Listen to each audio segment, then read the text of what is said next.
ஹிஸ்ட்ரியில் உள்ளது. நமக்கு புது புக்கில் எல்லா கண்டென்ட் இருக்குது, ஆனால் சில கண்டென்ட்டு இல்லை எல்லாம் எக்ஸ்ட்ரா இருக்கலாம். அப்படிங்கிறதுனால தான் நம்ம இதையும் படிச்சுக்கிறோம். 12th ஓல்டு புக்கையும் நம்ம மென்ஷன் பண்ணி தான் படிக்க வேண்டியதாக இருக்குது. ஓல்டு புக்கும் படிக்கணும், புது புக்கும் படிக்கணும்.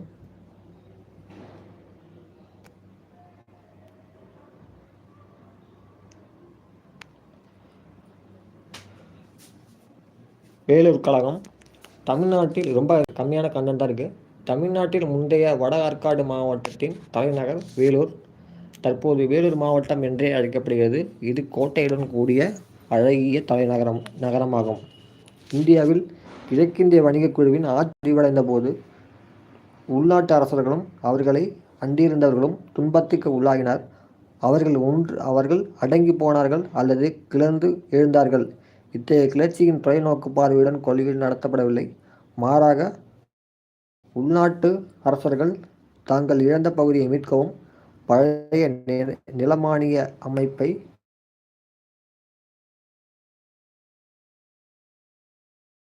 பரு சகோதரர்கள் போன்ற தனி வீரத்திற்கும் தியாகத்திற்கும் ஈடு இணை கிடையாது.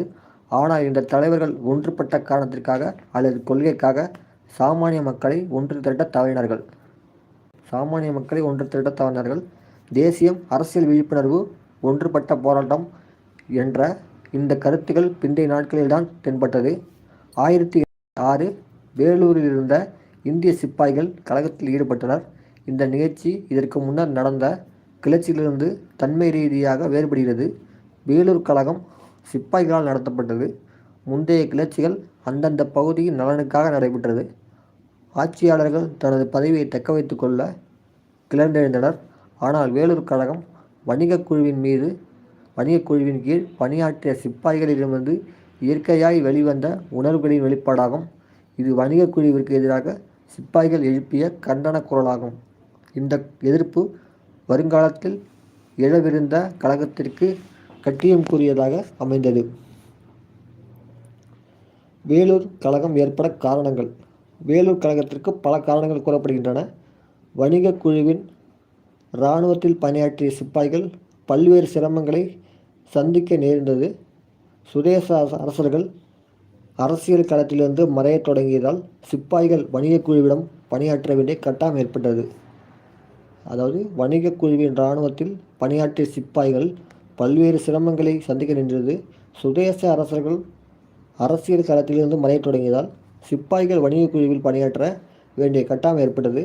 கண்டிப்பான ஒழுக்கம், நடைமுறை, புதிய வகை ஆயுதங்கள், புதிய வழிமுறைகள், சீருடை போன்றவை சிப்பாய்களுக்கு புதிதாக தோன்றியது. நீண்ட காலமாக பழைய பழக்கங்களில் ஊறி திளைத்தவர்களுக்கு புதியன புகுதல் என்பது சற்று கடினமாக புலப்பட்டது. அப்போது சென்னை ஆளுநராக இருந்த வில்லியம் பெண்டிங் பிரபு, இது பல தடவை கொஸ்டின் கேட்டிருக்காங்க. வேலூர் புரட்சியின் போது ஆளுநராக இருந்தவர் வில்லியம் பெண்டிங் பிரபு. படைத்தளபதி சர் ஜான் கரடாக் தலைப்பாகையுடன் கூடிய புதிய சீருடையை அறிமுகப்படுத்தினார். யார் அறிமுகப்படுத்தினார்னா சர் ஜான் கரடாக். இந்த தலைப்பாகை ஐரோப்பிய தொப்பியைப் போலவே இருந்தது. காதணியை அணிவதும் சமய சின்னங்களை இட்டுக்கொள்வதும் தடை செய்யப்பட்டது. இதுவும் காரணங்கள் தான். அடுத்ததாக, மேலும் சிப்பாய்கள் முகத்தை நன்றாக மழித்து மீசைகளை ஒழுங்குபடுத்திக் கொள்ள வேண்டும் என்று விதிக்கப்பட்டது. ஆனால் இந்த நடவடிக்கைகளை தமது சமய மற்றும் சமூக பழக்க வழக்கங்களுக்கு இழைக்கப்பட்ட அவமதிப்பாக சிப்பாய்கள் கருதினார்கள். மேலும் அனைவரும் கிறிஸ்தவ மதத்திற்கு மாற்றும் முயற்சிக்கு இது முன்னோடி என்று கருதப்பட்டது. ஆங்கிலேயர்கள் இந்திய சிப்பாய்களை தாழ்ந்தவர்களாக நடத்தினர். இனப்பாகுபாடு காணப்பட்டது. வணிகக் குழுவின் ஆட்சி காலத்தில் நடைபெற்ற சிப்பாய்களின் கிளர்ச்சிக்கு இது மனரீதியான காரணமாக இருந்தது. முன்னர் சிப்பாய்கள் தங்களது மண்ணில் மைந்தர்களான இந்து அல்லது முஸ்லிம் ஆட்சியாளரிடம் பணிபுரிந்தனர். தற்போது அந்நியருக்கு பணியாற்றுவதால் முதன்மையான நாட்டுப்பற்றை அவர்கள் மறந்துவிடவில்லை. வேலூர் கழகம் வெடிக்கும் முன்பே இந்திய சிப்பாய்கள் தங்கள் எதிர்ப்புகளை அவ்வப்போது வெளிப்படுத்தி வந்தனர். 1806 மே திங்களில் வேலூர் படையின் ஒரு பிரிவினர் புதிய விதியை எதிர்த்தனர். ஆனால் அவர்களது கோரிக்கை நிராகரிக்கப்பட்டது. அந்த சிப்பாய்களும் தண்டிக்கப்பட்டனர். 500 முதல் 900 கசையடிகள் அவர்களுக்கு வழங்கப்பட்டது.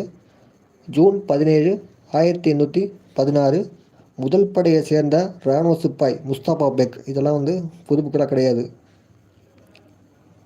1806 ஜூன் 17 முதல் படைப்பிரிவை சேர்ந்த இராணுவ சிப்பாய் முஸ்தபா பெக் என்ற தன்னுடைய உயர் அதிகாரின கர்னல் போன்ஸிடம் ரகசியமாக ஐரோப்பிய இராணுவ அதிகாரிகளையும் துருப்புகளையும் பூண்டோடு அழிப்பதற்கான திட்டம் தீட்டப்பட்டுள்ளது என்பதை தெரிவித்தார்.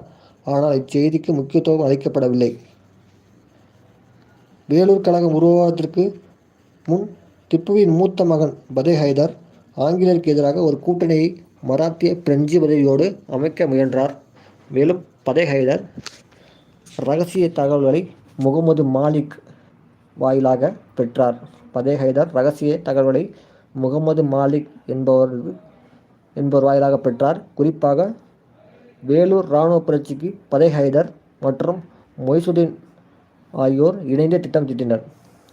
பதே ஹைதர் மற்றும் மொய்சுதீன் இருவரும் சேர்ந்து திட்டம் தீட்டினர். இது நோட் பண்ணிங்க. அடுத்த வேலூர் கழகம் திட்டமிடப்பட்டாலும் அப்பகுதியில் மீண்டும் முஸ்லீம் ஆட்சி ஏற்படுத்த வேண்டும் என்ற விருப்பம் இருந்தது. புலித்தேவர், கான் சாஹிப், கட்டவான், மது சகோதரர், திப்பு சுல்தான் போன்றோருக்கு ஏற்பட்ட விதியை சிப்பாய்கள் நன்கு அறிந்திருந்தனர். ஆகவே பிரிட்டிஷாரை பற்றி ஒரு கசப்புணர்வு அவர்களுக்கு இருந்தது. இத்தகைய காரணங்களால் வேலூர் கழகம் மூண்டது. கழகத்தின் போக்கு ஜூலை 10 விடியற்காலை முதல் மற்றும் 23வது படைப்பிரிவை சேர்ந்த இந்திய வீரர் சிப்பாய்கள் கழகத்தில் தோற்றுவித்தனர். இப்படைப்பிரிவின் இராணுவ அதிகாரி கர்னல் பான்கோட் இக்கழகத்திற்கு முதல் பலியானார். 23வது படைப்பிரிவின் இராணுவ அதிகாரியான கர்னல் மீ கேரஸ் அணிவகுப்பு மைதானத்தில் சுட்டு வீழ்த்தப்பட்டார். இக்கழகத்தின் போது அடுத்ததாக கொல்லப்பட்ட இராணுவ அதிகாரி மேஜர் ஆம்ஸ்ட்ராங். 3 அதிகாரிகள் கொண்டிருக்காங்க. மெயினாக அவங்க 3 பேரோடு கேட்பாங்க. பான்கோட், மீகேரஸ் மற்றும் ஆம்ஸ்ட்ராங். ஏறத்தாழ 12க்கும் மேற்பட்ட இராணுவ அதிகாரிகள் கொல்லப்பட்டனர்.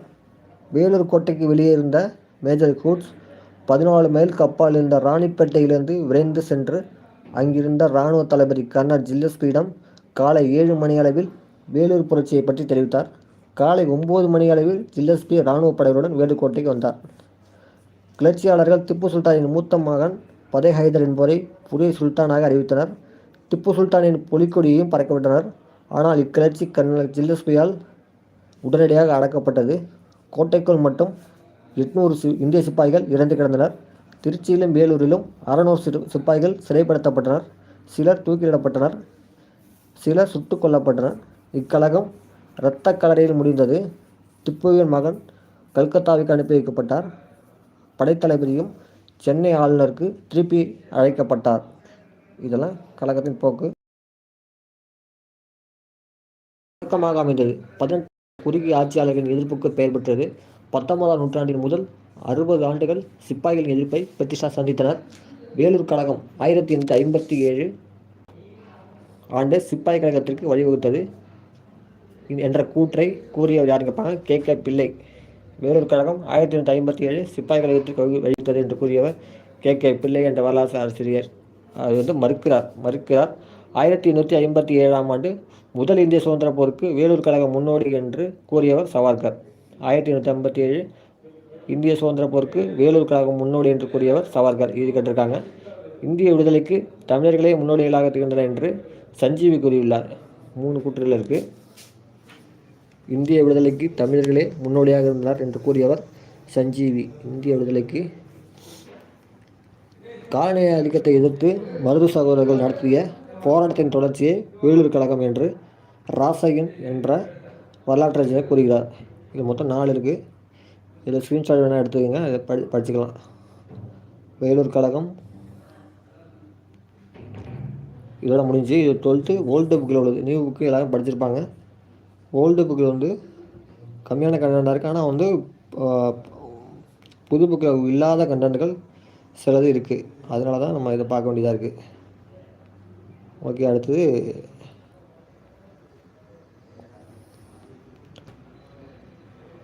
இதெல்லாம் 1 மார்க் தான். இது ஒன்றும் அவ்வளோ இம்பார்ட்டன்ட் இல்லை. இதெல்லாம் பேசிக்காக இருக்கும்.